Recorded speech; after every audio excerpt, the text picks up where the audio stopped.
Ça tourne normalement. Oula, c'est très décolleté. Bonjour à tous, j'espère que vous allez bien. C'est le bazar derrière moi. Ça se voit pas, mais si je me tourne comme ça, vous pouvez voir que j'ai laissé un tas ici. Si je tourne la caméra vers là, c'est un fiasco. Si vous regardez cette vidéo le jour où elle sort, c'est la Saint-Valentin. Joyeuse Saint-Valentin. Vous apprêtez à voir un spectacle de stand-up qui s'appelle Sex Up. J'ai pas besoin de vous faire un dessin. Ça va être un spectacle politiquement très incorrect. Et comme beaucoup de projets politiquement incorrects, c'est un nouveau spectacle qui est en partenariat avec Lelo. Lelo, c'est un site qui vend des sextoys de luxe. Je les ai presque tous essayés, sauf ceux en or avec 23 carats, un truc comme ça. Ça, j'ai pas eu les moyens. Lelo, c'est vraiment une marque qui a envie de libérer la sexualité de tout un chacun et qui me soutiennent dans mes projets les plus fous depuis longtemps, vu que ma passion première c'est vraiment le stand-up et ma passion seconde c'est vraiment le sexe. De les avoir fait sponsoriser ce projet, ça me rend trop heureuse. Donc je vous donne un petit code promo avec le code SwanFun. Vous avez moins 20% sur tout le site de Lelo et c'est cumulable avec les autres offres du site. N'hésitez pas à cliquer sur le petit lien que je vous mets en description de la vidéo. À part ça, juste un petit mot. Bref, je viens de terminer une tournée de 2 ans en apothéose en faisant 2 cirques d'hiver avec mon spectacle Calme qui parlait de colère, qui n'a jamais été sur cette plateforme-là. Ce sera bientôt à la télé, je vous raconterai, parce que ça a été filmé. Vous avez été plus de 100 000 personnes à acheter des places pour ce spectacle, ce qui est une dinguerie.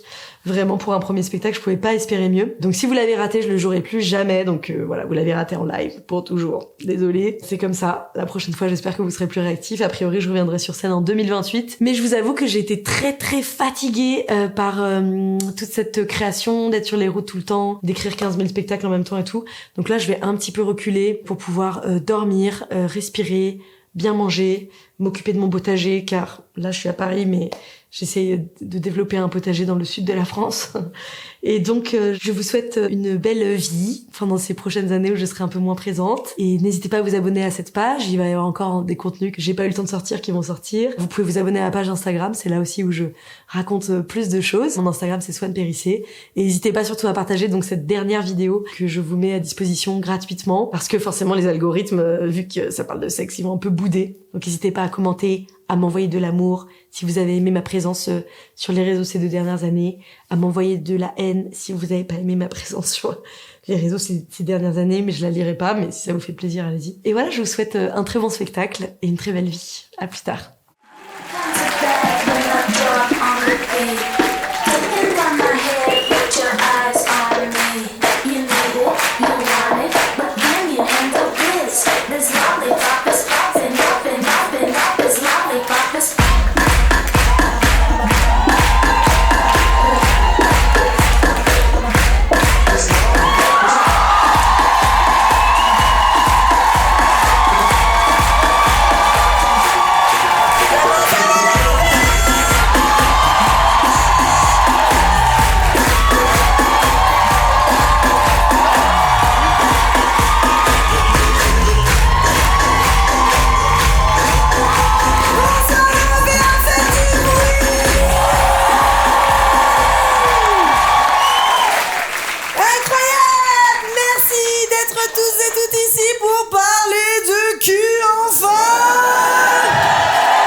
Parce que j'adore faire le booty shake en montant sur scène. Et là, j'ai capté que j'avais des paillettes et tout. Et du coup, j'ai un boule à facettes.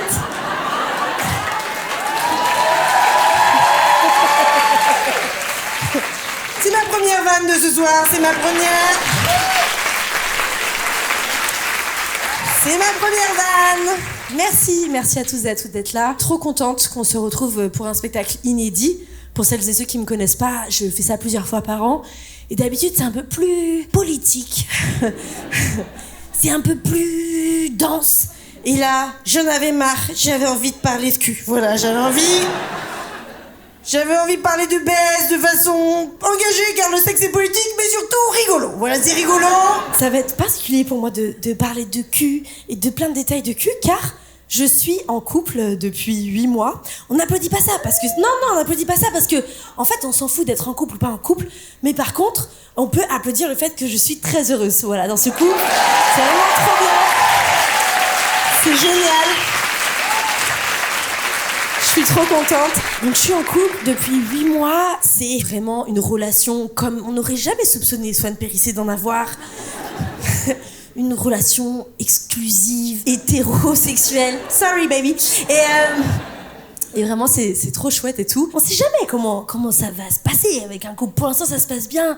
Mais on peut se dire, ah, est-ce que ça va finir en petite maison dans la prairie, en jubilard? Voilà, on sait pas trop. C'est pas trop. J'ai l'impression que les relations amoureuses, c'est le seul truc où tu vas... Où genre, si c'était genre un mode de transport, ça serait une fusée. Tu rentres dedans, c'est super excitant et tout, mais tu sais pas trop si ça va pas exploser en vol, tu vois? Et nous, on est là, on va dans la fusée. T'as trouvé une fusée? Mais c'est super! T'es dans une fusée, on applaudit la fusée! Et vraiment, pour moi, c'est comparable avec une fusée qui décolle. Donc là, les premiers mois, c'était genre excitant, ça faisait... ça secouait de partout. On s'aimait plus. Tu sais pas trop si tu vas mourir sous la pression. Et en même temps, t'es là, let's go! Genre... On n'arrêtait pas de se disputer, vraiment. Au bout de quelques mois, je suis allée voir mon meilleur ami et je lui ai dit, mon mec et moi, on n'arrête pas de se disputer. Et il était là, waouh! Je suis trop content pour toi, genre. J'étais là, quoi, non mais tu n'as pas compris, on n'arrête pas de se hurler dessus. Il était là, arrête, je vais pleurer. Je suis trop émue, genre. J'étais là, mais quoi? Il me dit, bah ouais, en fait, vous vous aimez. Donc vous avez envie de faire marcher, donc c'est le tumulte. Vous vous aimez. Et j'étais là, mais ouais, t'as trop raison, genre. C'est trop vrai. Du coup, là, ça fait plusieurs mois qu'on se dispute plus. Non, mais non, ça se passe trop bien. On s'est trouvés, vraiment, on s'est trouvés. On se fait confiance, on s'aime, c'est genre solide, tu vois. Et j'ai l'impression que ça continue la métaphore de la fusée, parce qu'il y a le décollage, ça fait... Il y a les flammes. Et à un moment t'arrives, forcément les astronautes ils sont là. On a réussi. Je sais pas pourquoi il parle au ralenti, ça n'a aucun sens dans le... Et moi j'ai vraiment peur dans cette période, à un moment, de me demander qu'est-ce que je fous là? J'ai un peu peur de ce calme. Parce que, genre, on va emménager ensemble et je me dis, c'est trop beau pour être vrai. Imagine, on passe l'hiver, novembre, décembre, et genre mi-janvier, bien dans l'hiver dur et tout, on est là, on se fait un petit dîner tous les deux, et je fais... Mais il mâche sa soupe? Qu'est-ce que... Donc, attends, le mojito, c'est slurp slurp? Et la soupe, c'est scrunch scrunch? Imagine, on emménage ensemble et là, au détour d'un rangement, genre j'ouvre un placard et je découvre un diabolo. Je ne sais pas. T'imagines, il est fan de Diabolo, il me l'a caché. À 32 ans, si tu joues encore au Diabolo, ta partenaire, elle le découvre, sa réserve ovarienne disparaît immédiatement. Hein. Ça fait... Voilà, ils sont aspirés. Les œufs de Pâques disparaissent. Bref, ça m'a fait un peu penser à toutes les histoires que j'ai eues avant d'être prête pour vivre cette belle histoire d'amour. Et boy, oh boy, il y en a eu des éprouvettes.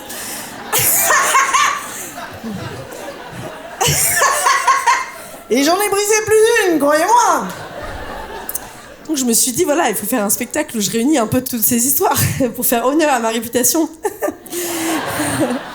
Je me suis dit que j'allais vous raconter 2-3 trucs et inviter des copains pour parler de sexe en général, en couple ou en célibat. Mais moi c'est vrai que j'ai été longtemps célibataire avant de rencontrer cet homme que j'aime. Pendant très longtemps, je voulais grave pécho un surfeur.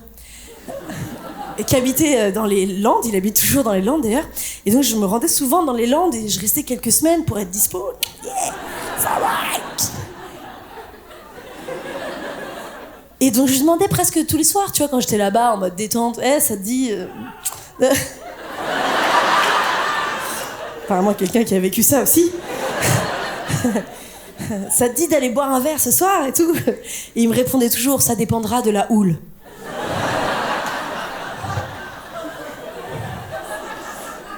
Moi, tous les matins, j'allais sur la plage et je faisais comme ça. Est-ce que je vais baiser ce soir? Est-ce que... J'arrivais comme ça, je faisais...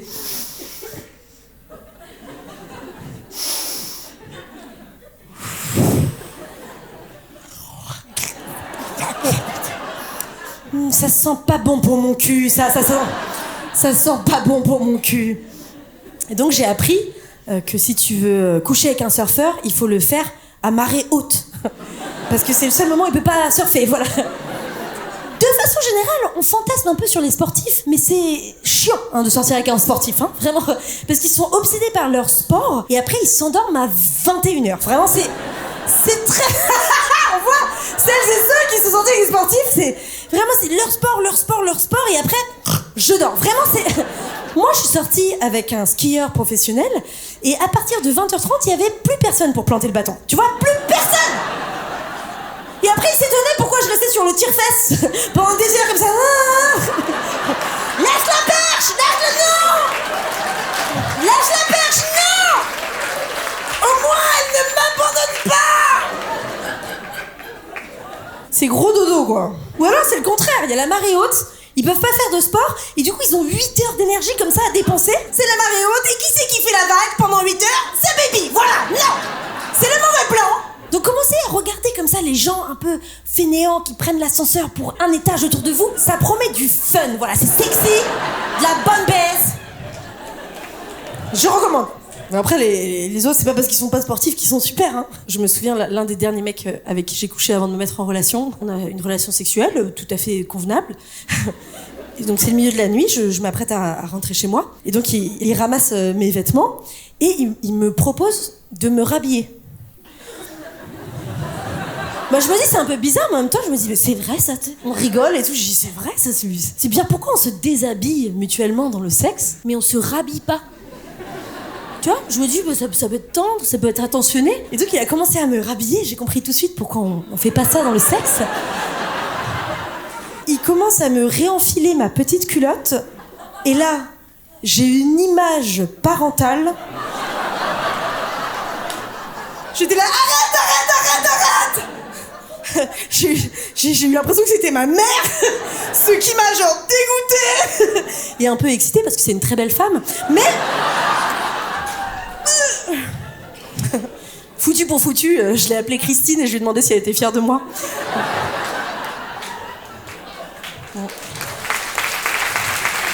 Ma mounette.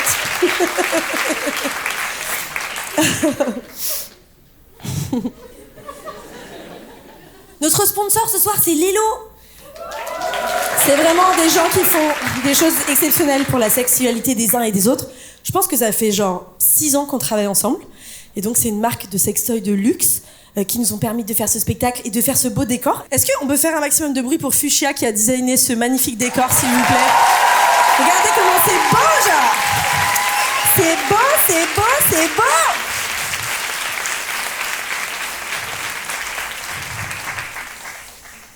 Ça me donne envie de jouir. Je sais pas si ça... Regardez, là, il y a mes 2 sextoys préférés. Il y a des traces de doigts dessus, j'ai essayé de l'utiliser, mais on m'a dit que... Ça, c'est le Sona, c'est mon sextoy préféré. Et ça, c'est l'Enigma, c'est mon sextoy préféré, plus de la pénétration. C'est vraiment incroyable. Ils ont un sextoy qui s'appelle Hugo, et... sympa. Et Hugo, c'est le nom d'un sextoy pour homme. C'est bien Hugo. Tu sais, c'est un peu ton pote dont t'as toujours regardé les lèvres en soirée, mais c'est pas trop long. Hugo. Hugo, il sait bien garder les secrets. Hugo. C'est un sextoy pour hommes, stimulateur prostatique. Je trouvais ça intelligent, c'est pour les hommes de toute sexualité, donc les hommes hétéros aussi. Vous saviez, les hommes hétérosexuels, qu'il y avait des sextoys pour hommes? C'est important que vous mettiez cette petite idée dans la tête. Parce que vous êtes obsédés par les intelligences artificielles et par les technologies. Voilà, mais quand il s'agit de prendre soin de vous, vous êtes des gros demeurés. C'est vraiment... C'est incroyable. C'est incroyable. C'est vraiment genre...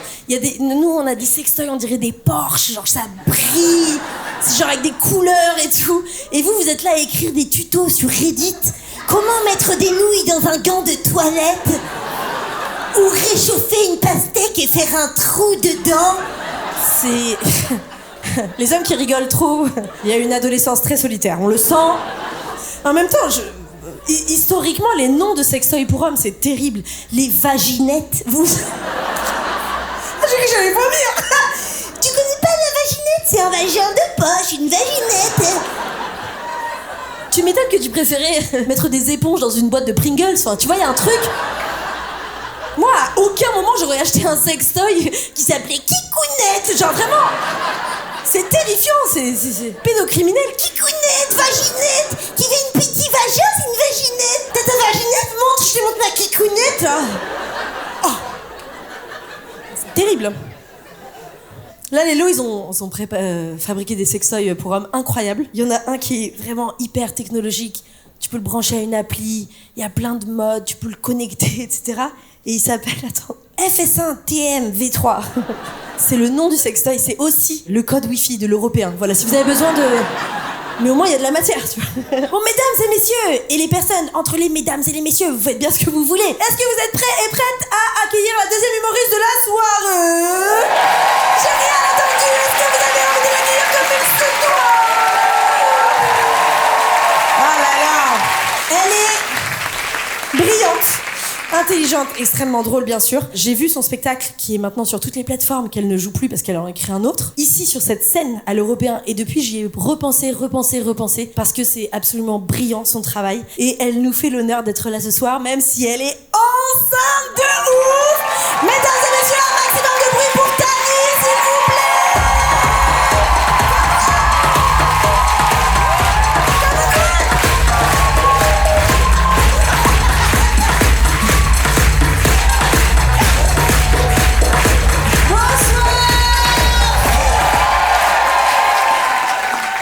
Je sais pas quoi penser de ce check, honnêtement, je ne sais pas.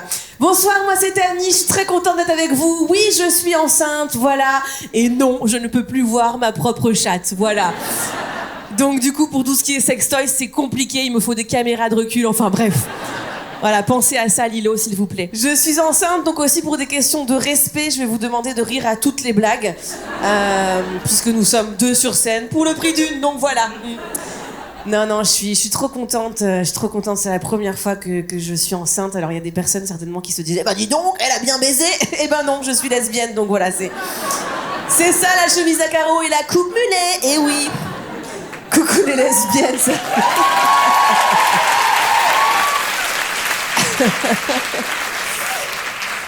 Moi, ça va faire 8 ans pour la petite histoire que je suis lesbienne. Voilà, joyeux anniversaire, Tani. Ouais.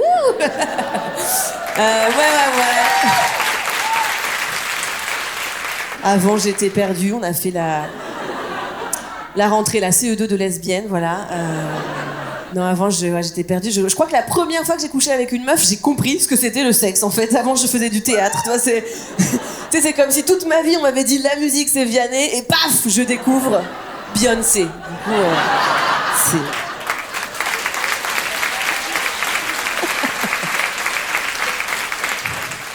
Du coup, Du coup, bah, ces outils, c'est bon, plus besoin. Les lesbiennes sont là.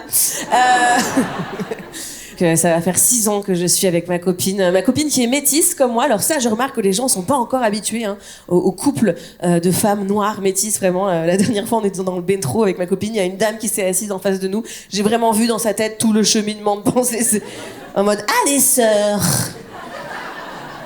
des amis très proches, des lesbiennes noires. Ça existe.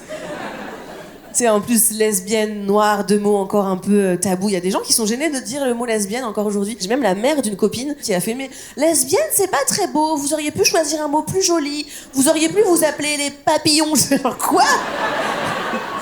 Ça n'a aucun sens.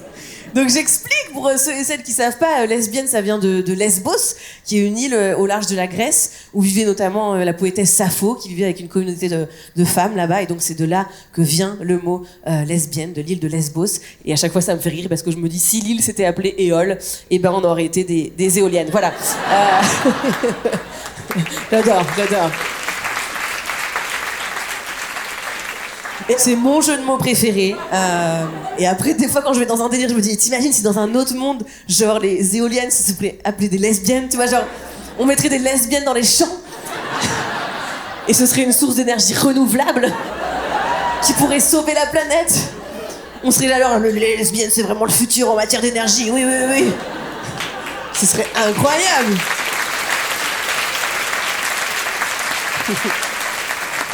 Il y aurait des discussions à des apéros. Tu bosses dans quoi, Jean-Marc? Dans le développement du parc lesbien. Waouh! Après, il y aurait certainement des personnes climato-sceptiques qui diraient non, les lesbiennes détruisent le paysage. Et ce serait tellement éolphobe. Bref, là, je sens que je vous perds, ça devient un peu trop méta. Je vais pas continuer la métaphore. Non, ouais, lesbienne, il y a des gens qui osent pas dire le mot. Noir aussi, il y a des gens qui osent pas dire le mot, tu sais, qui font juste... Du coup, quand tu cumules, c'est compliqué, quoi. Moi, on peut vraiment parler de moi en mode, tu sais, Tani, elle est un peu... Puis elle est... Donc je suis... J'ai l'impression d'être Voldemort, quoi, donc c'est pas évident, mais j'ai un nez, donc je suis pas Voldemort. La blague est visuelle, faut avoir vu les films, ouais. Non, mais ouais, donc ça va faire 8 ans que je suis tellement une grosse éolienne. Je brasse, non, j'arrête. Non, pour vous dire à quel point je suis lesbienne, je n'ai jamais vu de sperme. Pour vous dire, je peux faire une confidence, je vois des gens, oh mon Dieu. J'ai appris il y a quelques temps seulement la définition du mot foutre. Je vois vos têtes, ah oui, d'accord. On part de loin. Pendant longtemps, je pensais que foutre, c'était juste un dérivé du verbe faire, tu vois. Je me disais, il y a les gens qui disent j'en ai rien à faire, et il y a les gens qui disent j'en ai rien à foutre. Et après, j'ai entendu un mec dire ouais, sac à foutre. J'étais là genre, il doit y avoir une autre définition que je ne maîtrise pas. Non, et donc en fait, ce qui est assez dingue, c'est qu'en vérité, j'ai vu du sperme le jour de ma PMA. Tu vois, genre.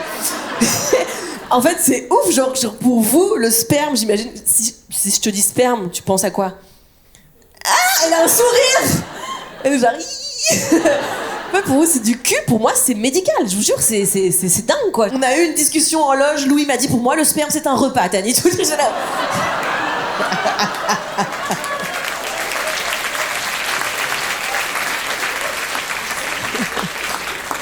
Swan m'a dit pour moi c'est une crème. Et pour moi donc c'est un engrais. Ça m'a permis de pousser. Non, ouais, donc mais j'ai fait une PMA avec ma copine. D'ailleurs, vraiment, les cliniques pour PMA, on est allé à l'étranger, je vous expliquerai pourquoi après. Mais c'était si triste. Vraiment, tu sens que la PMA, pour l'instant, c'est fait par des hétéros au bout du roule, quoi. Genre, moi, il y a aucune ambiance, les murs sont blancs. Je suis là, genre, mais on est là pour créer la vie ou se donner la mort? Vraiment, c'est genre. Et je me dis, mais j'ai trop hâte que nous, les lesbiennes, on fasse des centres de PMA autogérés. J'ai trop d'idées, tu vois. On va mettre des posters de Gwyn qui se roulent des grosses caloches, des extraits de The L Word. Non, on va créer une ambiance, tu vois.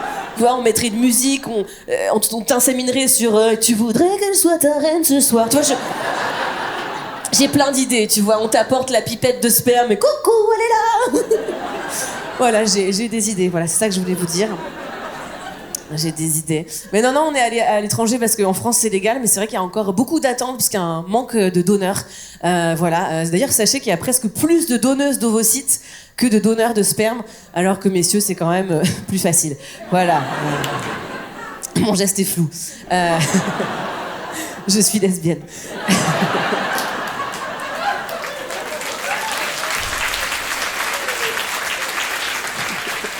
Mais il y a des lesbiennes avec des pénis. Vive les femmes trans.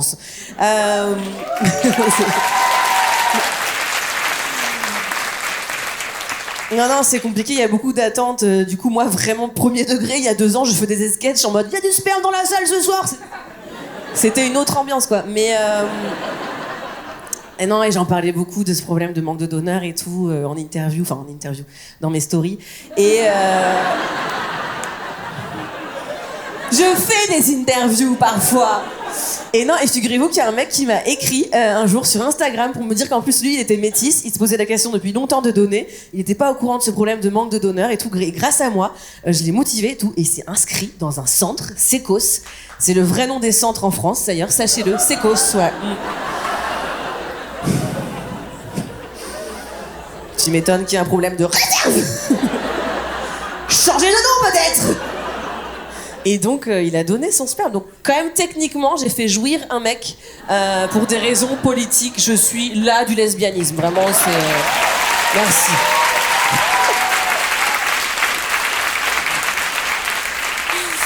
Le wokisme, c'est moi, quoi. Coucou Pascal Pro. Si tout nu regarde, je suis ici. Non, mais donc voilà, j'aime bien en parler et tout. Et c'est vrai que c'est une vraie histoire que je vous raconte. On s'est grave parlé avec le gars. Et il m'a dit un truc qui m'a trop touchée en vrai, parce qu'il m'a raconté l'autre côté de la procédure et tout. Et il m'a dit cette chose, il m'a dit, tu sais quoi, Tani, je crois que là, j'ai fait une des choses dans ma vie dont je serai toujours hyper fière. Parce que c'est vrai que j'ai aidé une famille et tout, mais c'est très tabou, j'en ai parlé à personne, même pas à mes potes, même pas à ma famille. Il m'a dit, t'es la seule au courant. Je lui ai dit, t'inquiète pas. Le secret est bien gardé. Michael. Non, vous inquiétez pas, j'ai changé le nom pour le sketch. Il s'appelle Kylian, en vrai. Voilà. Il fait du foot, apparemment. À un bon niveau, il m'a dit. Ouais. Mais qu'il avait changé d'équipe récemment. Enfin bon, pas tout compris, moi. Non, mais j'aime bien parler de ça. En plus, il y a des gens qui connaissent pas forcément la PMA. Un jour, je faisais ces blagues dans un comédie club. Il y a un monsieur au premier rang qui lève la main. Je peux poser une question? J'étais genre, allez, ça part en table ronde. Il me dit, mais comment ça se passe entre deux femmes? Comment vous choisissez qui va porter l'enfant? Je dis, monsieur, très bonne question. Eh bien, nous les lesbiennes, c'est vrai que nous avons un rituel. Hein. Nous organisons des combats debout dans la forêt, voilà, avec ma copine, on est allé à Fontainebleau. Et sur le circuit des 25 bosses, j'ai gagné. Non, en vrai, il y a une technique pour choisir, je vais vous la donner. Alors, ça va peut-être pas vous parler si vous êtes dans un couple hétéro, mais ça s'appelle la communication. Voilà, on s'échange des mots, et c'est assez fou.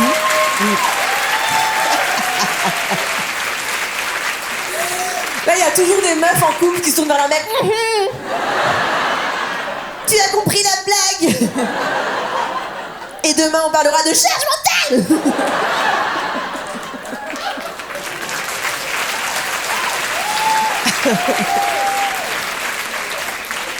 Ah là là, j'adore, j'étais censée parler de cul, je vous parle de PMA depuis tout à l'heure, et de sécos. Le lobby. En vrai, c'est vrai que je parle pas souvent de cul vraiment crûment, parce que je trouve que quand t'es lesbienne, c'est pas évident. On t'a tellement renvoyé au fait que ta sexualité est sale, tu vois. Et j'ai l'impression que même il y a plus de gays qui osent parler publiquement de leur sexualité. Ça passe plus. J'ai même l'impression que même dans les films, parfois, tu vois, il y a toujours cette scène où il y a une bande de meufs hétéros autour d'un gay en mode allez Jason, raconte-nous des histoires de bite. Et tu trouves pas trop l'inverse, tu vois. Il n'y a pas de film où il y a des mecs hétéros qui sont là, allez Jocelyne, raconte-nous la fois où t'as enfoncé un gros god dans ta meuf, tu vois. C'est pas un truc que j'ai vu, quoi. Je sais pas pourquoi j'ai pris cette voie. Je ne sais pas. En plus, c'est encore plus compliqué, je trouve, quand t'es une meuf métisse, lesbienne, parce qu'il y a tellement de sexualisation, tellement d'exotisation. Ça arrive aussi, d'ailleurs, dans le milieu lesbien. Moi, un jour, j'ai une histoire avec une meuf blanche, enfin, une nuit. En gros, on passe la soirée ensemble et tout, et par exemple, le lendemain matin, elle me dit, au fait, toi, Tani, t'es de quelle origine? Moi, mon père est guadeloupéen, ma mère est ch'ti. Sacré mélange. Je suis donc anch'tillaise. Et au public de jeux de mots. Et du coup, quand elle me demande ça, je me dis, je pense pas qu'elle parle du côté ch'ti, en vrai. Donc je vais dire Guadeloupe. Et elle me dit, ah, Guadeloupe, c'est marrant, j'avais jamais fait ça. Voilà, j'ai pas trop aimé. Je dis, ok, toi, tu viens d'où? Elle me dit Nevers. Je dis, ah, c'est marrant, moi, la Bourgogne, j'avais jamais fait ça. Mais j'aurais dit Lorraine, parce que ta chatte sentait la quiche. Et... Mais elle m'a saoulée. Je mangerai plus jamais de quiche Lorraine sans penser à moi. Non, mais j'étais là, genre, je suis quoi? Je suis une attraction, en fait. J'ai rencontré la Christophe Colomb du cul, comment ça se passe, tu vois? Je me suis dit, merde, ça se trouve, j'ai pas vu, elle a une carte dans son salon que les gens ont où ils grattent les pays, tu sais, dans lesquels ils sont allés. Elle a ça pour les meufs. Merci, Tani. Grâce à toi, je gratte la Guadeloupe. Il me manque la Martinique. Bon, bref. Quoi, c'est pas en Afrique? Bon, bref. Et... Donc non, j'en parle parce que c'est réel, vraiment, quand t'es une femme noire, métisse, il y a beaucoup de fétichisation, tout ça. Et après, il y a un gars qui nous a pas arrangé en France avec ça, c'est Julien Clerc, avec la chanson, là. Mélissa métisse d'Ibissa, vit toujours dévêtue, bien sûr, Julien. Hier encore, j'étais à Franprix, sans culotte. Je trouve qu'on parle pas assez des paroles de cette chanson, quoi. Le refrain, oh ma métisse, oh ma métisse est nue. À chaque fois, j'imagine l'inverse en France, tu vois. Une femme noire, genre Aya Nakamura, sortir un son en mode oh, Mathieu, mon homme blanc. Oh, mon homme blanc tout nu. Mais il est le plus blanc, blanc, blanc de mes copains.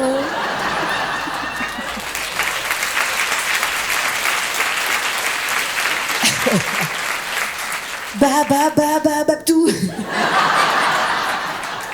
Ferme la porte, y'a mon Babtou à poil, t'imagines? Et j'ai l'impression que là que vous voulez que la chanson sorte en fait, c'est ça hein? Ok, d'accord. Et là vous vous dites, elle aurait dû faire cette parodie au JO. Il y avait un truc à faire avec la garde républicaine là derrière. Babtou. Je suis sûr qu'ils auraient joué le jeu, on est les Babtou, on est les Babtou. Et je vais vous laisser là-dessus, merci beaucoup. Merci.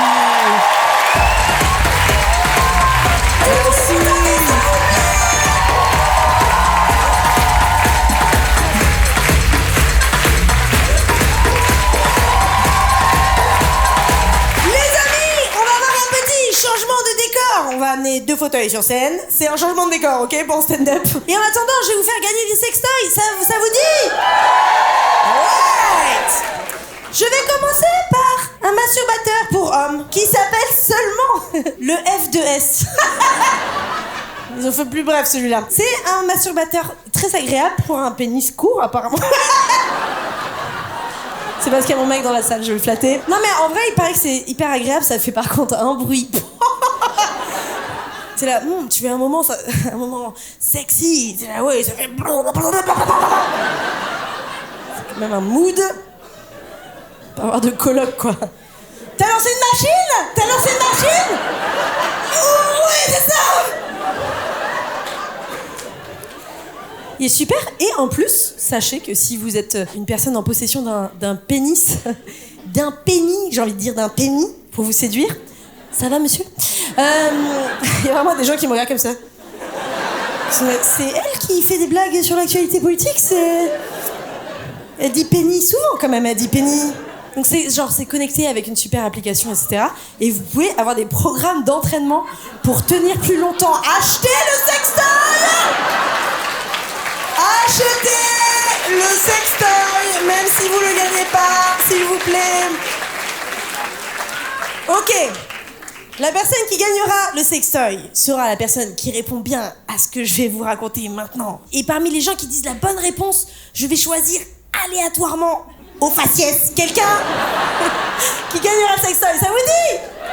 Ok. Question 1. Quel est le point A? Réponse 1. Un petit sticker qu'on met derrière la voiture quand on a son permis depuis moins de 3 ans. Réponse 2. Un point où notre patience atteint sa limite et on est obligé de crier. Par exemple, quand Macron renomme le Premier ministre qui a démissionné. Par exemple.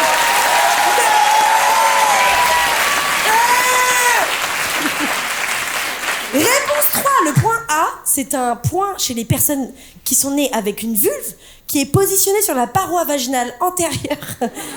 C'est un cours d'anatomie. Côté pubis. Après le pénis, le pubis.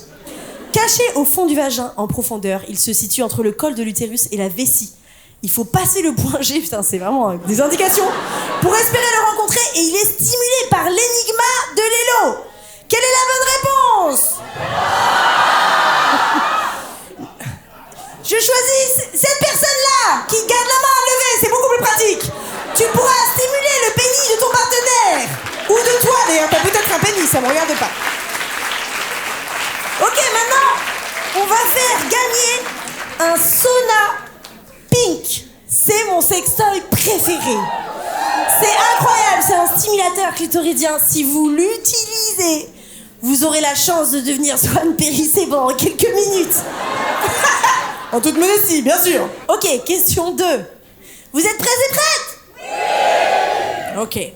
Combien de points sexuels type point G existent chez les personnes qui ont des vulves? Réponse 1, c'est une invention totale. Il n'existe pas de point G sur les personnes à vulve. Nous n'avons que un énorme clitoris. Non. Réponse 2, il existe les points C CGPEA. Et ce n'est pas un nom de mutuelle. La CGPA. Perdez vos dents en toute sécurité. Réponse 3. Il existe autant de points G que de femmes dans le monde, car nous sommes toutes différentes. Différentes, j'ai mal dit le mot. Vous n'aimez pas cette réponse cheesy? Quelle est la bonne réponse? Mais attendez, vous êtes venu au premier spectacle ou quoi? C'est quoi le... Je choisis ce monsieur ici qui pourra simuler un maximum les clitoris autour de lui ou sur lui. Ok. Je fais gagner un énigma. C'est celui-ci. Mais en beaucoup plus petit. Et c'est dommage, mais c'est pas grave. C'est une stimulation extérieure comme le sauna et une stimulation intérieure. Ça stimule le point A après le point G à gauche, à droite. Et ça lubrifie sa mère. Comment je le sais? J'ai lu l'affiche, c'est tout.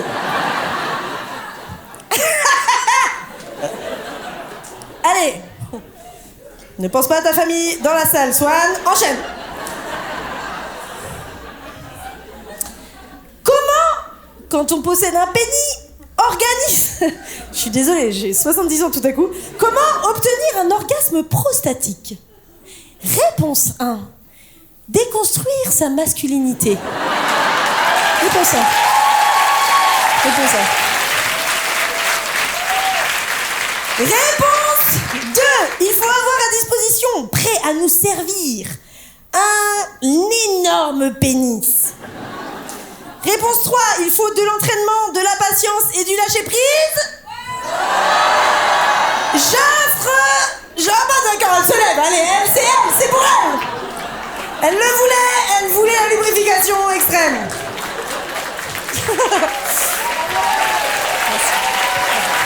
Bravo à tous et à toutes. Et maintenant, c'est le moment que j'aime appeler le moment culture. Pour moi, c'était le meilleur moment du spectacle, ok? Voilà, j'aime toujours quand je fais des spectacles un peu comme ça avec plein de gens, inviter un ou une spécialiste du sujet qu'on aborde, parfois très profond et parfois extrêmement profond, comme ce soir. Voilà, et donc on va recevoir sur scène une sexothérapeute. C'est une femme que je suis sur les réseaux depuis super longtemps, qui est brillantissime et qui va nous raconter plein de trucs. Elle donne des tutos, des conseils. J'adore ces réseaux qui me font réfléchir et m'excitent en même temps, c'est particulier. Mesdames et messieurs, et les personnes entre les mesdames et les messieurs, un maximum de bruit pour Léa de Merci Beaucoup, s'il vous plaît.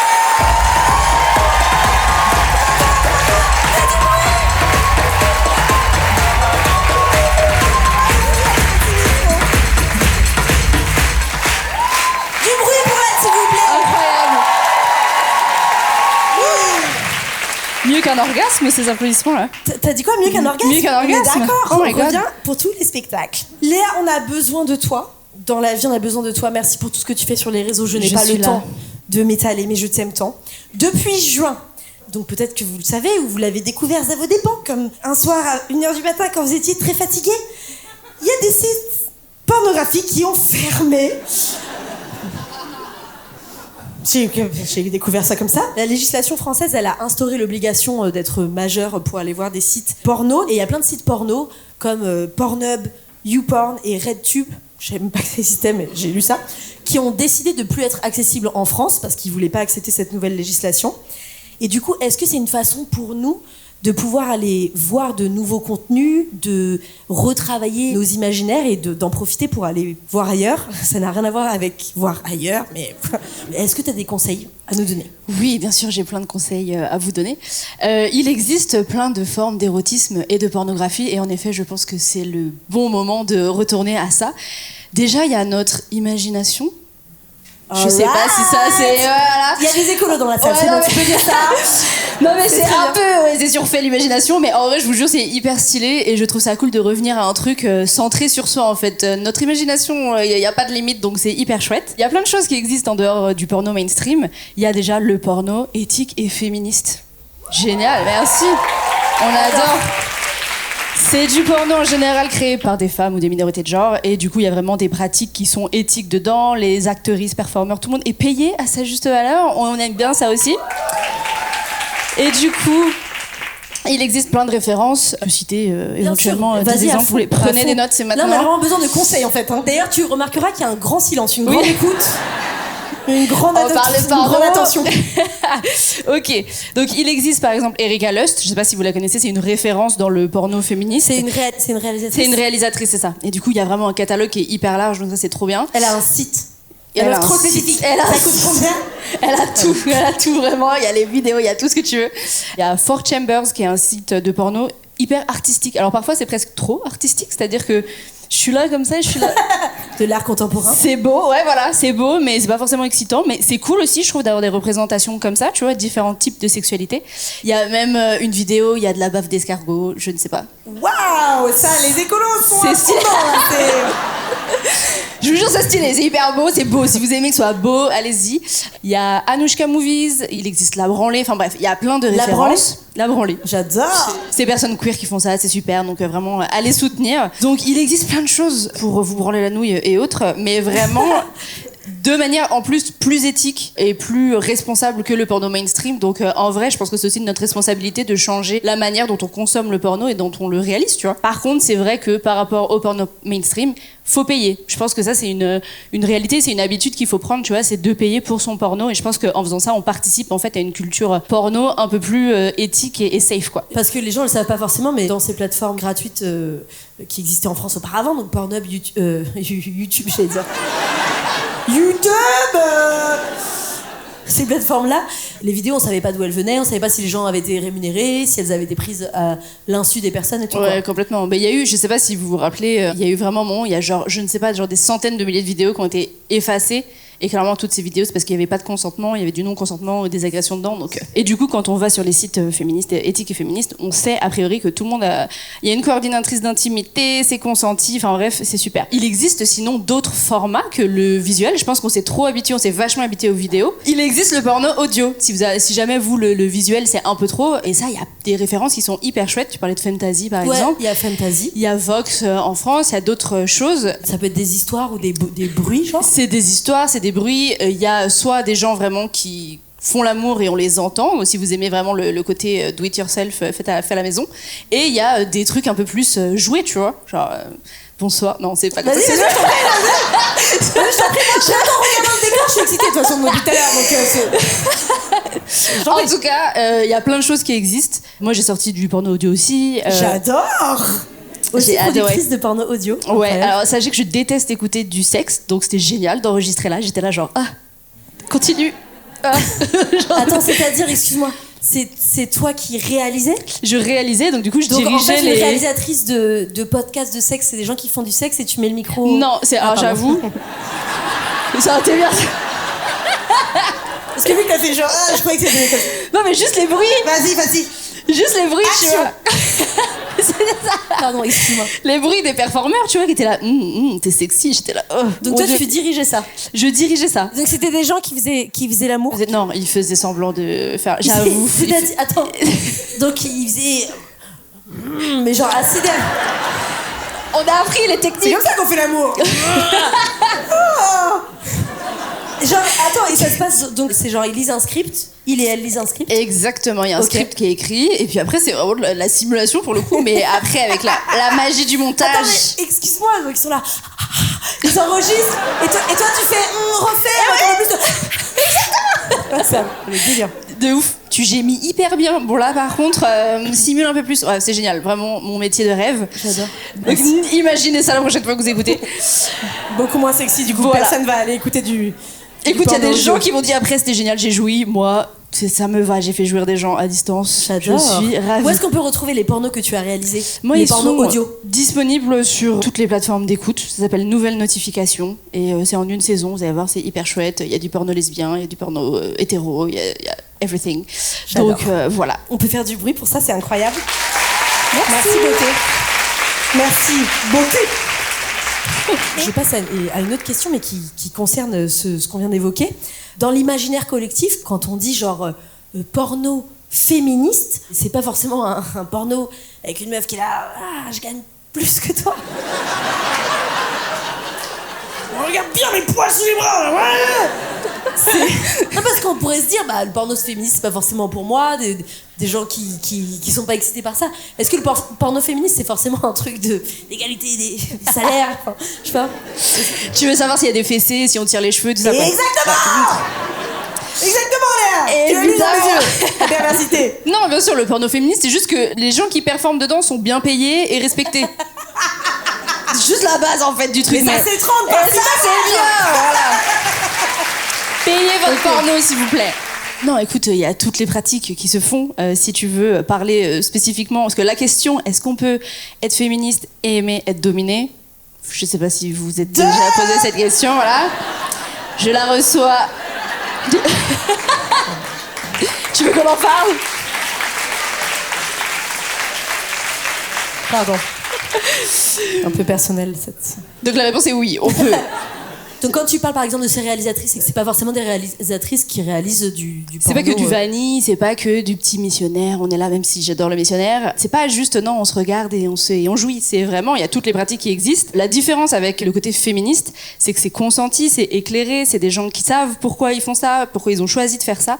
Et je pense que c'est là la différence, c'est le choix en fait tout simplement. C'est pas tu te fais tirer les cheveux parce que t'as 18 ans et qu'en fait tu crois que ça fait partie. Moi j'ai énormément de temps à comprendre que quand on me tirait les cheveux au lit ou qu'on me mettait une fêtée, c'était déjà un peu une pratique BDSM, tu vois. Donc c'est juste qu'on a choisi le fait de vouloir faire ces pratiques et on en a parlé avec son ou sa partenaire, c'est tout. D'ailleurs, j'ai vu une vidéo trop bien sur ton Insta. J'encourage tout le monde à aller voir son Insta, donc merci beaucoup. En plus, c'est archi stylé. Je pense qu'elle pensait à mon bout la facette, mais bon, ça, si je puis me permettre.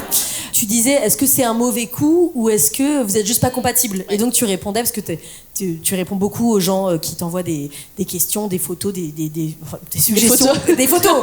Demandez, pardon, désolé. Des anecdotes et tout. Et en gros, tu expliques bien que en fait, un mauvais coup, c'est quelqu'un qui n'écoute pas, tout simplement. C'est pas parce que quelqu'un va avoir envie avec toi d'avoir une pratique violente que c'est un mauvais coup. C'est un mauvais coup. Mais il faut qu'il y ait de l'écoute. Il faut que la personne soit d'accord en face. Est-ce qu'il y a des gens qui ne croient pas au mauvais coup? Vous pouvez lever la main, même si je vous vois pas. Pas 2 personnes et demie, ok, cool. D'habitude, ça remue les foules, cette question. Le mauvais coup, c'est la personne qui t'écoute pas. C'est parce qu'ils sont tous venus en couple. C'est pour ça. Surtout, voilà. Non, je pense que c'est les personnes qui vraiment ne t'écoutent pas. C'est les personnes qui sont toutes seules dans toi, sur toi, je sais pas. Tu vois, c'est ce truc où t'es là, genre. Excusez-moi. Excusez-moi. Bonjour. Et tu sais, puis c'est le mec à la fin, il te dit. T'as regardé alors... un peu en l'air, je se masturbe là. Genre, parce qu'en fait, c'est très haut. Ah, Vous avez pas. Je vais continuer la blague jusqu'à ce que. Ça va? Tu vois, voilà. Et ce mec repart de chez toi et te dit, tu me rappelles? Ouais. Non, tu le rappelles pas. Je te rappelle pas. Alors j'ai appris quelque chose en suivant tes réseaux. Le dirty talk, faire du dirty talk. Je prononce le L pour ceux qui ne comprennent pas, mais on dit talk. Bon bref. Le dirty talk, ça s'apprend? Tout s'apprend. Je fais même un guide des nudes. J'apprends aux gens à prendre des nudes. J'adore! Vas-y, raconte-nous comment on prend des nudes. Alors, il faut savoir qu'il y a plein de gars qui ont acheté ce guide. Et le guide du nude? Ouais, je suis hyper contente. Mais parce Dieu que bénisse en fait. Parce que voilà. Dieu bénisse. Elle sait. Non, alors là, vraiment. S'il vous plaît. Mais Dieu merci, il était temps. S'il vous plaît. Voilà mon béni. Tu sais comme ça là, comme ça. Il a un chat derrière, mais c'est ta meuf. Qu'est-ce que tu fais comme ça à côté? Ah vraiment. C'est la télémaman. Super. Mais attends, tu rigoles, j'ai demandé les pires nudes déjà reçus. Ouais. Et du coup, mon préféré, c'était celui où donc, un homme a envoyé son pénis en érection avec un cintre accroché dessus. J'aime bien la DA, j'aime bien. J'ai pas compris, mais j'avoue, j'aime bien. Non, mais les femmes sont aussi des créatures visuelles. On aime les boules et on aime regarder aussi les choses. Donc, apprenez à faire des nudes, vous allez voir, c'est super. Mais oui, tout s'apprend dans la sexualité. On n'est pas sortis comme ça, on est dans ça. Tu vois, on fait comme ça. Non, c'est quelque chose qui s'apprend, l'érotisme, le plaisir, tout simplement. On sait pas forcément comment les corps fonctionnent, donc tout s'apprend. Moi, je trouve que ce concept de la spontanéité dans le cul, que ce soit la spontanéité, genre il faudrait avoir envie de sauter sur l'autre, ou de spontanément, d'un coup, tu lui sors des phrases de ouf, de tu sais pas où, alors qu'en fait, quand t'es dans le cul, t'es là, genre, je sais plus comment je m'appelle, tu vois. Genre, il faut brancher son cerveau et être sexy. Non. Donc vraiment, tout s'apprend. Et je pense que ça, quand on arrive à un peu déconstruire cette idée qu'il faut être nickel dès le début et qu'on peut prendre des cours, je fais des cours de Dirty Talk. Oui, attends, vas-y, raconte, tu donnes des cours pour apprendre à... À Dirty Talk, exactement. Je donne des cours pour plein... lâcher prise, toucher des chattes, toucher des bites. J'adore. Voilà, pour toucher des culs, tout ce que vous voulez. Et en fait, parce que oui, il y a des choses, le corps fonctionne d'une manière, notre cerveau fonctionne d'une manière, et genre, c'est ok d'apprendre juste à faire ces choses-là, tu vois. Ouais, non, c'est genre juste le vocabulaire du cul. Tu vois, il y a des gens qui me disent j'ai envie de dirty talk, mais j'arrive pas à prononcer le mot chat ou orgasme. Comment tu veux dirty talk si t'arrives pas? Donc c'est juste, et des fois, on est là, on répète tous ensemble. Orgasme. Chat. Exactement. Clitoris. Mais c'est fou. J'espère que personne n'a jamais fait dirty talk comme ça. Clitoris. Tu l'as vu celui-là? On fait vraiment un exercice qui est juste les mots du dirty talk, tu vois, et on apprend juste à poser les mots. Et il y a des gens pour qui dire chat, c'est genre c'est beaucoup trop cru, et qui vont dire mon petit abricot velu. Je sais pas. Ah, ça c'est dirty tout quoi. Et du coup, attends, excuse-moi, moi j'ai vraiment besoin de me visualiser. Quand tu donnes des cours de dirty talk, c'est en one-to-one ou c'est genre une classe? Ouais, c'est ça. La dernière fois, je crois qu'on était genre 100. Attends, dans une... Ah non, derrière mon ordinateur, en visio. J'avais fait ça dans le confort de notre... Bonsoir à tous. Chat. Allons-y. Et tout le monde chat, répète, chat. C'est incroyable. Et donc ouais, donc tu donnes plein de techniques, donc les gens en plus ils peuvent rester en privé. Ouais, bien sûr, c'est complètement anonyme. Ouais, exactement, c'est complètement anonyme. Et puis ils après, prennent des notes et tout. Ils prennent des notes, et après j'ai des couples qui me disent on a mis en pratique juste après. J'adore. Dites-moi, c'est vraiment un truc bref. Trop bien. Toi, tu aides les gens à prendre en main leur sexualité. Tu sais, quand on pense sexothérapeute, on pense un peu comme une ou un psy en one-to-one, donner des conseils et tout. Et toi, c'est pas vraiment ce que tu fais, quoi. Qu'est-ce que tu essayes de faire à travers tes réseaux et ton métier? J'ai fait une formation de sexothérapie pour pouvoir être légitime dans ce que je raconte et appréhender un peu mieux toutes les problématiques. Mais vraiment, moi, c'est comment créer du contenu et des outils qui puissent être super interactifs et que les gens s'approprient. Je suis pas là pour dire le cul, le vrai, c'est ça, tu vois, j'en sais rien en fait. Toi t'aimes un truc, moi j'aime un truc. Mais c'est juste en fait comment je te pose les bonnes questions avec les bons outils pour que vraiment tu t'intéresses à cette partie-là et que tu kiffes pour toi, pas parce que moi je te dis que c'est comme ça. Non, j'en sais rien en fait. Moi j'essaye surtout, je pense, de banaliser un peu la conversation autour de ça. Tu vois, je me disais Instagram c'est trop bien parce que vraiment au milieu de chatons et de recettes de cuisine, t'as moi qui te dis comment se la prendre dans le cul. Éclaire-nous, disons ça va, n'hésite pas. J'entends depuis tout à l'heure ce qui se dit, donc j'ai le droit, je sais. Et ouais, c'est vraiment banaliser ça pour que ce soit des conversations qui soient faciles à avoir. Et tu vois, je crée vraiment pour moi des outils et des espaces de conversation. J'ai pas une volonté de créer une vérité autour du cul parce que je pense pas que je l'ai de toute façon. Et du coup, tu vois, j'ai des jeux, j'ai créé un jeu de cartes, j'ai créé des soirées de rencontres, j'ai créé des ateliers. C'est le deep dating. Le deep dating en profondeur. Du coup, c'est du speed dating. On fait du speed dating, oui. C'est vraiment le speed dating de base. Tu vois, t'as des tables, t'as les gens qui changent à chaque fois, t'as la petite cloche et tout, c'est super. Mais pour rencontrer des partenaires sexuels. Parce que vraiment, j'avais dans mes messages... Oh, j'ai entendu. Viens me voir après. Il y a un élan d'espoir dans toute la... Venez, il reste des places encore, venez. Non, mais parce qu'en vrai, on veut tous et toutes ken. Enfin, ou pas, mais on veut bien ken en tout cas. On en a marre des applications. En fait, autant là, le faire. C'est des rencontres dans la vraie vie, ouais. Sur une thématique, genre le BDSM, donc toutes les personnes qui viennent sont intéressées par ça. Exactement. Pourquoi quelqu'un Choquant le BDSM. C'est jamais quand on rigolait vraiment dans ce spectacle, t'es là.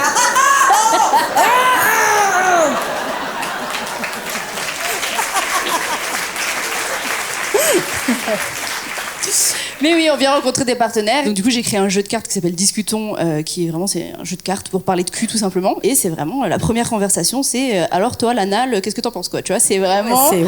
Tu vas dans le vif du sujet. C'est en même temps un cours de dirty talk. En même temps, tu lis le dirty talk. Exactement. Mais ça marche. J'ai plein de messages de gens qui me disent j'ai rencontré quelqu'un, il s'est passé des trucs après. J'adore.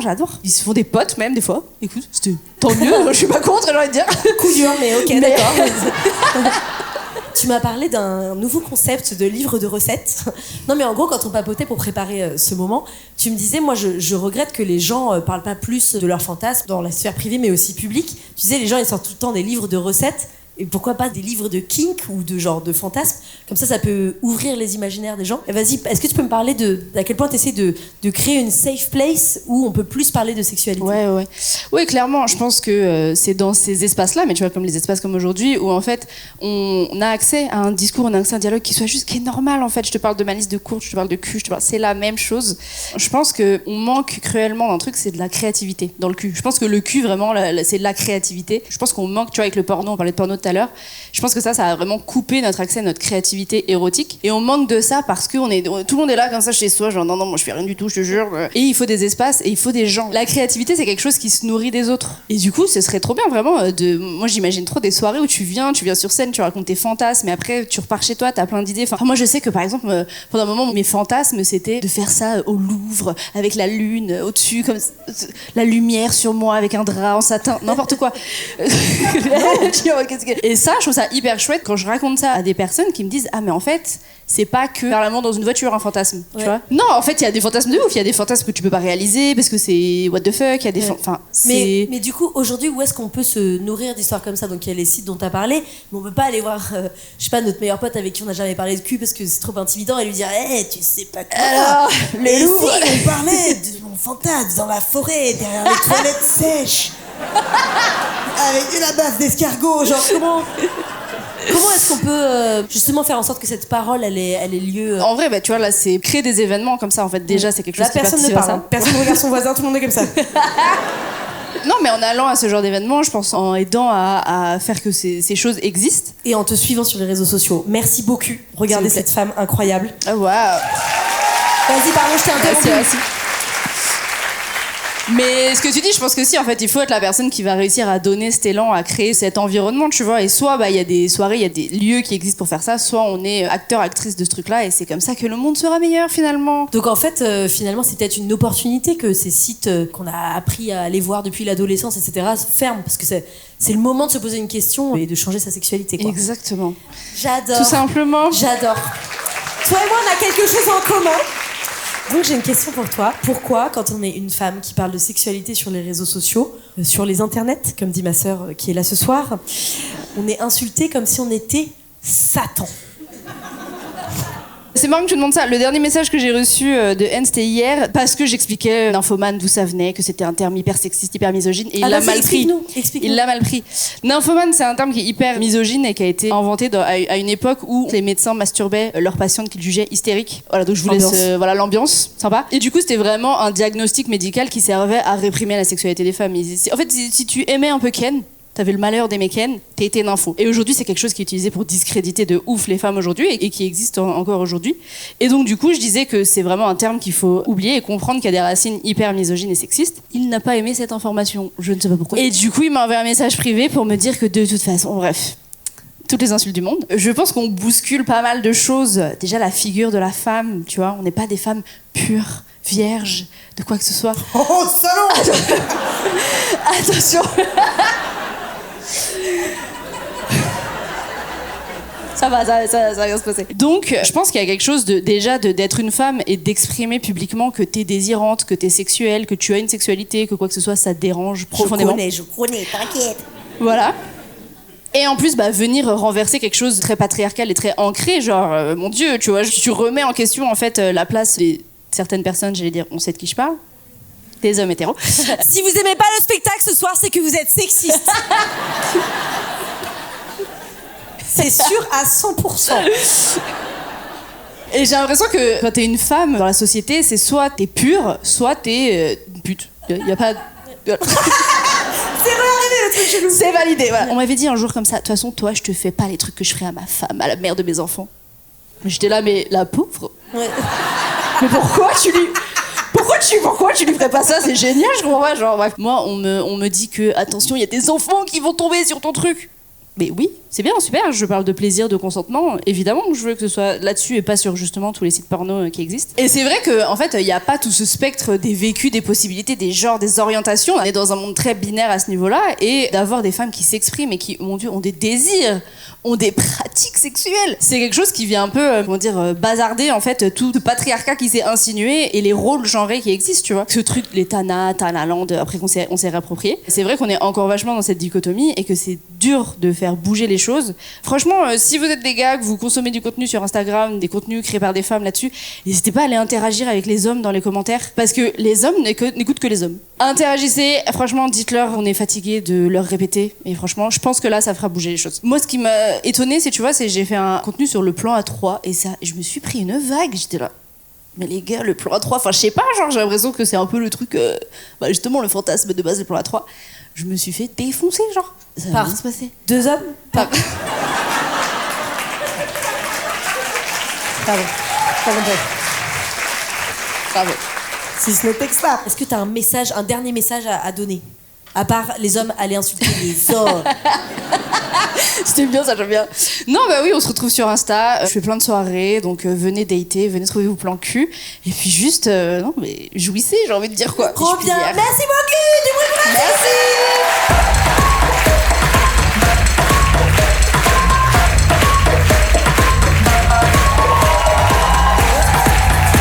Est-ce que vous êtes prêts et prêtes à accueillir le prochain humoriste? Mesdames et messieurs, la prochaine personne qui va arriver sur ce plateau, je ne peux plus me passer de son humour depuis que je l'ai découvert. Je l'aime trop. Contrairement à moi, il a un humour subtil sur la vie de ma mère. Et genre délicat, vous avez pu le voir forcément sur mes réseaux, mais aussi sur ses propres réseaux sociaux, et aussi peut-être en chronique sur Quotidien, parce qu'il est chroniqueur depuis la rentrée. Mesdames et messieurs, et les personnes entre les mesdames et messieurs, un maximum de bruit pour Louis Catela, s'il vous plaît.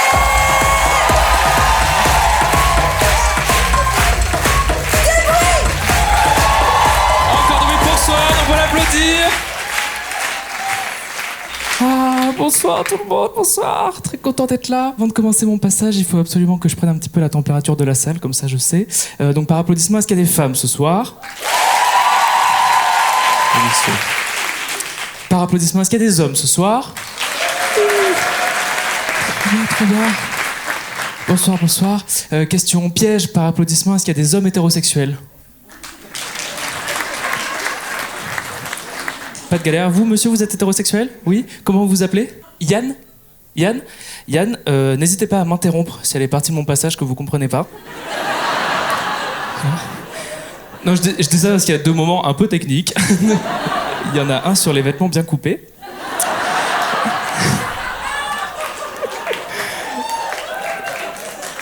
Et il y en a un deuxième sur le consentement. Voilà, donc vous n'hésitez pas, vous m'arrêtez.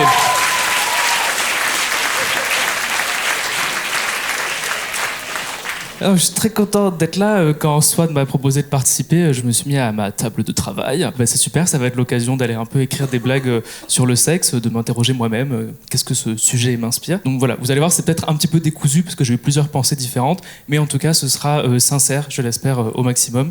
Je vais essayer d'être le plus transparent possible. Très important pour moi, la transparence. C'est devenu une valeur cardinale dans ma vie. Le jour où, quand j'avais 16 ans, un homme adulte que je ne connaissais pas m'a arrêté dans la rue et m'a proposé d'aller chez lui pour faire un Disney levrette. Pas de réaction, ça marche. Un Disney levrette qui est tout ce que son nom indique. Et j'ai refusé, mais j'ai apprécié qu'il joue carte sur table. Transparence. Voilà. J'ai aimé qu'il essaie pas de m'enfumer. Oui, viens chez moi, on va s'amuser. Viens chez moi, tu pourras passer les castings de mon émission, Morandini Live. Non. Non.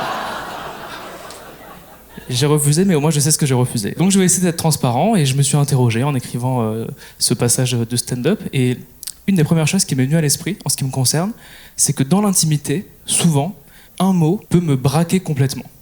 Ça se joue à pas grand-chose. Là, cet été, je suis allé chez une gastro-entérologue. Parce qu'on n'a pas tous passé un bon été. Donc j'arrive à l'accueil, la secrétaire me dit « Vous avez rendez-vous ?» Moi je réponds « On est au McDrive, connasse !» J'étais un peu stressé. Je finis par aller voir la gastro-entérologue, on discute, et au bout d'un moment, elle me dit « Bon, mettez-vous sur la table, je vais vous faire un toucher rectal. » Je savais que ça allait avoir lieu, hein. C'est un peu son plat signature, la gastro-entérologue. Je savais pourquoi j'étais là.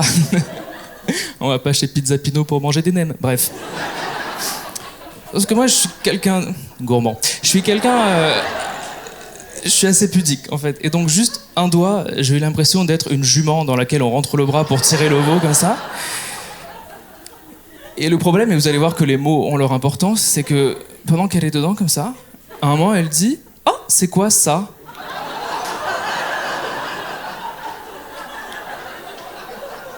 C'est quoi ça? Moi, je me suis dit « Bah, elle a trouvé le poulain, voilà. »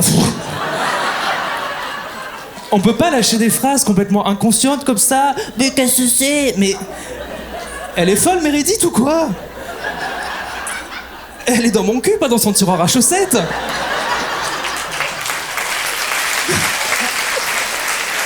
Je dis jamais ça, pas. Donc, à titre préventif, voici tous les mots que les médecins n'ont pas le droit de dire quand ils nous auscultent. Oula.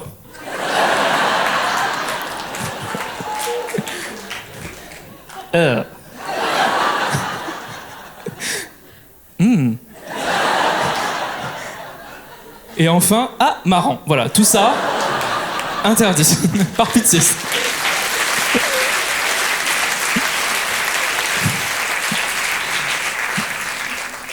Une autre chose, dont on ne parle pas assez pendant le sexe, c'est les différences de niveau d'excitation. Quand deux personnes s'engagent dans une activité sexuelle, il est très probable qu'elles ne soient pas au même niveau d'excitation. Certaines personnes voient de quoi je parle. Et par certaines personnes, j'entends les femmes, bien sûr. Ce qui m'est arrivé, c'est qu'un jour, je suis avec un garçon, on va pour la bagatelle. Je lui fais un petit bisou, je l'embrasse. Et lui, il fait quoi? Il ouvre ma bouche.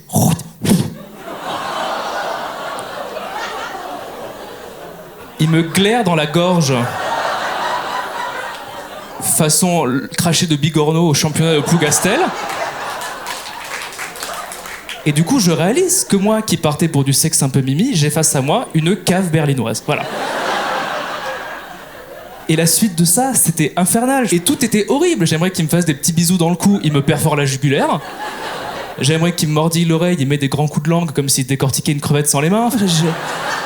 Et là, il me dit « Ah, tu veux faire quoi ?» Une pause. Sauf que je vois que ça part dans la mauvaise direction. Du coup, je fais quoi? J'essaie de l'immobiliser. Donc, je fais une clé de bras, je mets le coude sous son cou, je me dis je vais couper l'afflux sanguin. Au moment où il fait un malaise vagal, ça va être ma chance. Sauf qu'il comprend pas, il me dit « Ah, t'es domi, j'adore. » Je dis « Non, j'essaie de te neutraliser, Yann. »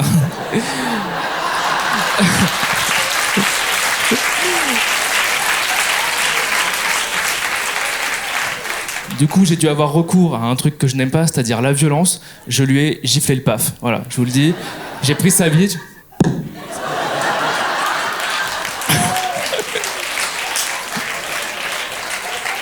C'était soit ça, soit j'allais perdre 7 points de vie dans ce coït, d'accord? C'est pas un labrador, j'allais pas l'asperger la truffe avec de l'eau froide, ça marche pas... Non. Arrêtons de nous faire croire collectivement qu'on peut avoir des baises correctes ailleurs que dans un lit ou éventuellement sur un canapé moelleux, ok? Ouais. Je sais pas si c'est le porno ou le cinéma qui nous ont convaincus de l'inverse, c'est faux, d'accord? On ne peut pas baiser correctement dans une douche. Ok? Une chance sur 2 de glisser sur un garnier fructis et te fendre le crâne. Si tu éteins l'eau, il fait quand même très froid et c'est très silencieux, ok? Si tu laisses l'eau, impossible, je vois l'eau qui coule, je me dis tout ce gâchis. Ça, c'est la Gironde qui va flamber l'été prochain, c'est sûr.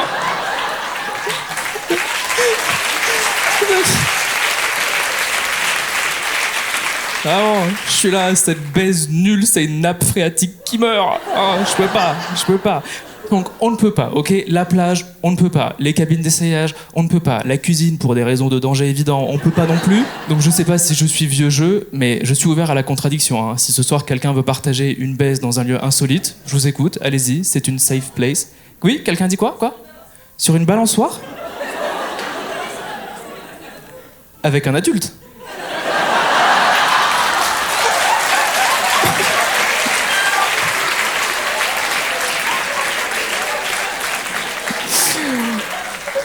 Of course. T'as mis du temps à répondre. Je vais un petit peu vous parler du sexe lesbien, même si personnellement j'y connais rien, hein, mais même homosexuel, je reste un homme, donc...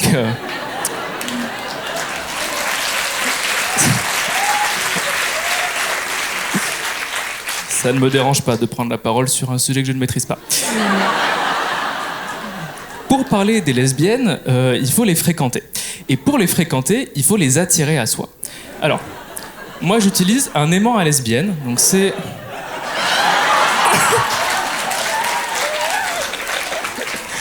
un petit mousqueton de chez Decat, comme ça, là.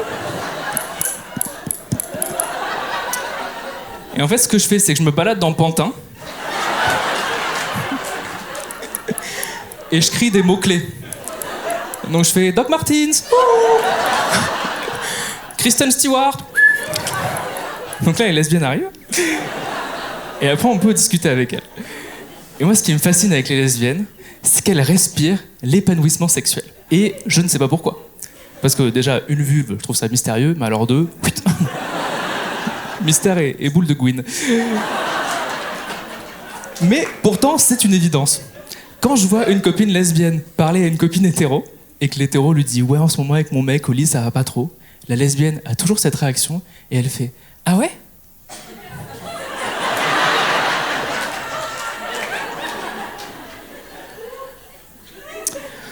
Dommage. Non, enfin, peut-être que... Non, mais c'est bête. Elle n'a rien dit, et on a tout entendu pour autant. Bon, puisqu'on parle des lesbiennes, j'aimerais un petit peu parler des queerphobies, c'est-à-dire toutes les discriminations à l'encontre des LGBT, et notamment de l'homophobie que je pratique régulièrement. Enfin, que je subis, pardon. Pardon. Que je subis. La conne. Non. J'ai un peu réfléchi à ça. Je pense que l'homophobie est très profondément ancrée dans l'inconscient des hétéros, des hommes hétéros. Il y a un fait divers qui incarne ça et qui m'est resté dans la tête. Il y a quelques années, 4 hommes ont violé un varan. Est-ce que tout le monde voit ce que c'est un varan? C'est un lézard préhistorique de 2 mètres, à peu près, okay, qui marche comme ça, là. Et en fait, quel est mon propos? Je vois bien que vous êtes un peu en flottement, là.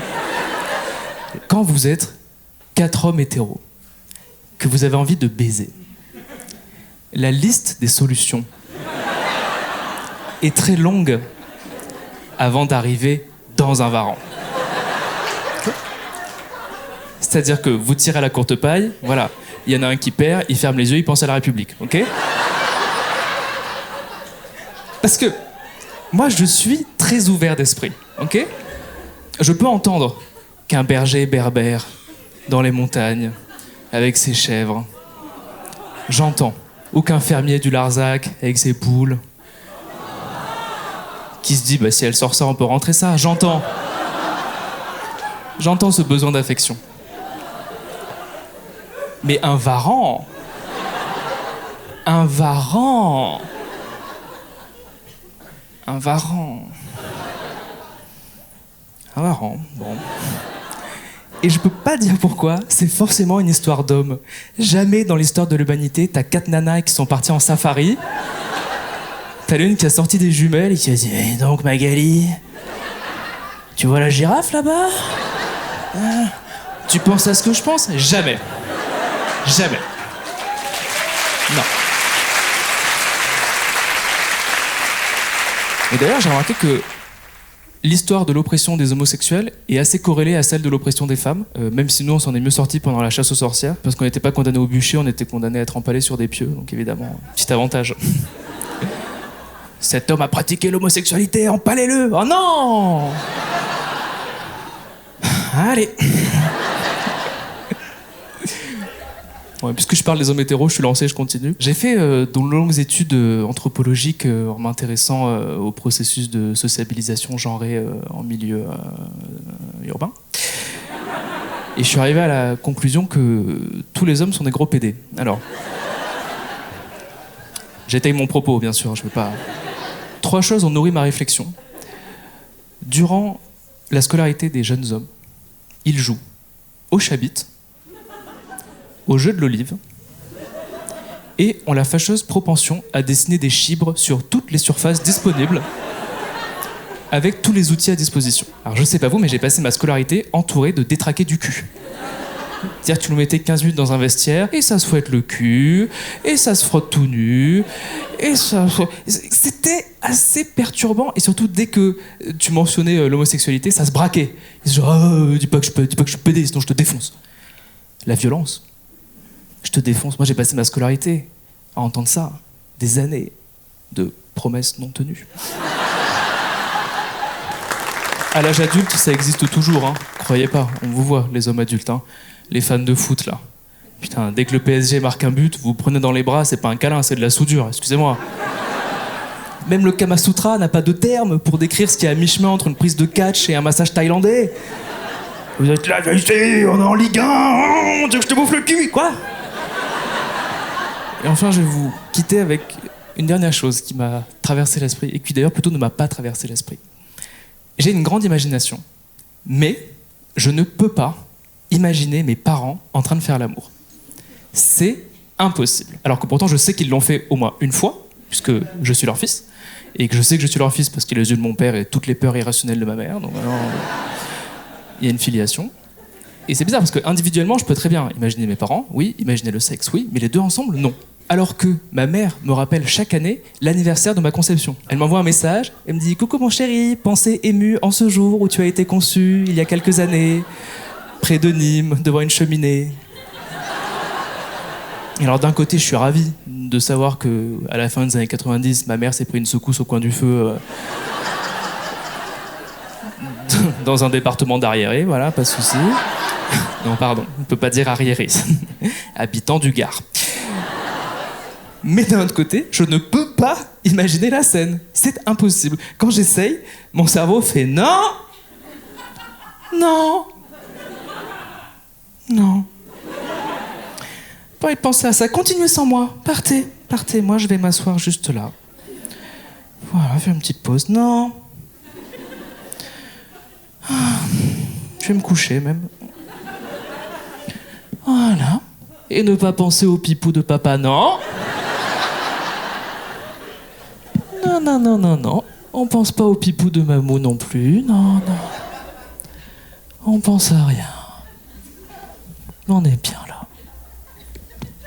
Et merde! Merci de m'avoir écouté! Merci de m'avoir écouté!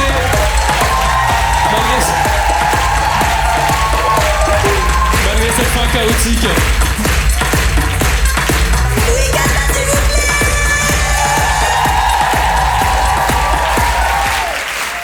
Vous avez vu comment il est subtil? Demain, les amis, je vais avoir 35 ans. Je sais pas si ça s'applaudit. 35 ans, c'est 35 ans. Hey, 35 ans. Forcément, je suis obligée de constater qu'à 35 ans, je m'engage pas dans une relation comme je le faisais quand j'avais 20 ans, tu vois. De toute façon, à 35 ans, t'es un peu plus méfiant. Tu vois, t'as eu des casseroles, un peu des ruptures donc douloureuses. Donc moi, je m'engage dans une relation tranquille. On va dire que avant de sortir le plat du four, je mets des maniques sur mes moufles. Voilà, je reste attentive. Puis à 35 ans, la sexualité aussi, c'est pas la même qu'à 20 ans. De façon générale, tes intérêts à 35 ans, c'est pas les mêmes qu'à 20 ans. Moi, à 20 ans, j'avais tout le temps envie de faire l'amour. Je sais que c'est pas le cas de tout le monde, mais tu sais, c'était très important pour moi, le sexe dans la vie et tout. Moi, j'ai l'impression que les gens à 35 ans, ils sont obsédés par deux choses: manger assez de protéines et les rides. Tu vois, il y a vraiment un truc. Moi, j'ai un pote qui est obsédé par faire ses 10 000 pas par jour. Il me parle tous les jours, il me montre et tout. Aujourd'hui, j'ai fait 22 000 pas. Je suis super, tu me fais peur. Enfin, tu vois, il y a vraiment un truc. Il est vraiment obsédé par ça. La dernière fois, il était presque à ses 10 000 pas par jour. Il lui manquait 2 000 pas. Il a bu un verre avec une meuf. Il m'a dit, je l'ai raccompagné à mi-chemin. Et après, je fais demi-tour. Ça me battait les couilles, enfin, lui, il était là. Oui, qu'est-ce que tu dis? Oui, qu'est-ce que... J'imagine trop, genre, bah, tu veux pas venir boire un verre? Eh non, c'est bon, merci beaucoup. Allez, bonne soirée, ciao. Personne ne sait si elle est rentrée safe à la maison, mais lui, il a des mots légal B, mon gars. C'est un délire. T'as pas les mêmes envies de sexe à 35 ans qu'à 20 ans, tu vois. Moi, je suis devenue un peu connue en parlant de sexualité, tu vois. J'ai l'impression qu'on me voit un peu comme la meuf qui est grave, ouverte sur tout et tout. Apparemment, vous êtes pas d'accord, mais... Et moi, dans ma tête, je suis un peu Sydney Sweeney qui a mangé Anne Romanoff, tu vois ce que je veux dire? Sydney Sweeney, c'est moi. Moi, je me vois un peu comme une Barbie qui rote et qui pète. Scarlett Johansson qui dit « tire sur mon doigt », vraiment. Et il y a cette image hyper sexualisée qui me colle un peu à la peau. Ça me fout un peu la pression quand j'ai une nouvelle relation comme ça, parce que j'ai l'impression qu'il faut que je sois super sexy et tout. Là, ça fait presque 2 ans et demi que je suis en tournée avec mon spectacle qui s'appelle Calme. D'ailleurs, il n'y a plus qu'une date à Paris. Si vous voulez venir, c'est le 6 février au Cirque d'Hiver. Et tu vois, dans ce spectacle que je joue depuis 2 ans et demi, tous les soirs ou presque de la semaine, je suis là à dire que j'adore la sodomie. J'ai un sketch sur la sodomie, j'adore la sodomie. Mais depuis que j'ai commencé le spectacle, j'ai développé des hémorroïdes. Et donc, je peux plus me faire sodomiser pareil, tu vois ce que je veux dire? Qu'est-ce que t'as tes règles? Non, j'ai juste des grosses veines qui dépassent de l'anus. Comme des petits raisins secs. Vas-y, continue, je t'en prie, vas-y. Bah qu'est-ce qu'il y a? Continue, vas-y. La grâce. Et la dernière fois, je fais un date avec mon mec. Et à ce date, j'étais allée avec une perruque, avec les cheveux noirs, raides, avec une petite frange là et tout. Parce que pendant le date, j'étais Irina Perissé. Je suis la cousine de Swan et j'adore le sexe. Et je suis allée genre à Châteaurouge me faire mettre par des professionnels cette perruque. Et moi je savais pas, mais genre elle me l'accroche avec plein d'épingles et tout. C'est hyper difficile à enlever. Donc je passe une nuit de rêve avec mon partenaire, tu vois. Et le lendemain j'avais rendez-vous chez un médecin spécialiste du rectum. Ça s'appelle un proctologue. Ma meilleure amie et moi on aime bien l'appeler le médecin du cul. Voilà. Donc j'y vais et donc je suis comme ça dans cette position parce qu'il est en train de me ramasser mes petits raisins, en train de me vendanger finalement. Et donc il est en pleine action, moi je vois pas ce qu'il fait, mais je sens bien qu'il y a des opérations en cours. Et à un moment il me dit « Vous avez changé de style ?»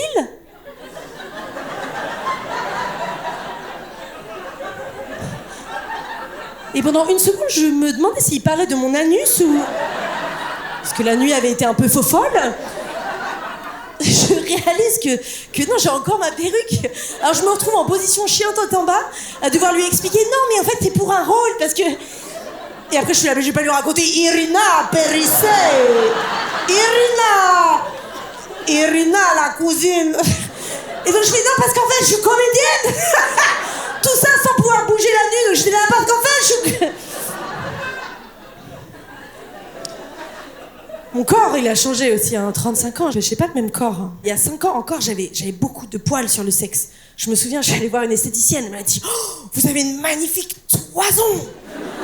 Alors je sais que c'est pas du goût de tout le monde et tout, mais moi j'étais fière de ma toison, tu vois. Et maintenant j'ai des trous dans la... Une pelade, enfin vraiment, il y a un truc. Oh là là, j'ai une calvitie de la chatte, on dirait mon grand-père, enfin vraiment. Oh là là. Si tu tends l'oreille, t'entends ma chatte qui dit « Oh ben on a beau dire, une femme sur un vélo, c'est moche !» Ben tu vois, il y a un truc. C'est terrible, tu vois. Et je prends les poils d'un côté, je rabats comme ça. De l'autre côté, j'essaie de faire un style. C'est terrible. C'est vraiment terrible. Mon pouvoir d'achat, il a changé aussi. Tu vois, moi j'aime bien quand mon mec, il fait le mec au lit. Il fait le mec, oh, je vais t'arracher tes vêtements. Quand je porte une culotte Monoprix, je suis là, oh, vas-y. La dernière fois, il a failli déchirer mon ensemble en dentelle que j'avais acheté à 280 €. Je suis passée de, vas-y, déchire-moi mes vêtements, à lâche. Lâche cette culotte, lâche. C'est bien maintenant, lâche. Et je vous laisserai là-dessus, merci beaucoup. Mesdames et messieurs, c'est la fin du spectacle. Merci. Merci à tous et à toutes d'être venus, ça vous a plu? Ça fait du bien. Oh là là, une personne qui se lève. C'est quoi? C'est quand j'ai fait comme ça que ça vous a plu? Arrêtez, n'importe quoi. Bon, ça c'est vraiment très gentil. On applaudit mes 268 anciens partenaires qui m'ont permis de faire des blagues sur la vie sexuelle. Un maximum de bruit pour Louis Gatla, Dani, s'il vous plaît, Léa de Marcy-Mocu. Un maximum de bruit. Merci, vous pouvez vous asseoir. Vous allez avoir un petit cadeau en sortant. Vous avez une petite carte et vous avez tous et toutes moins 20% sur le site de Lelo. Voilà, j'espère que ça a ouvert vos imaginaires et que vous avez moins envie de me sodomiser. Bonne soirée à tous.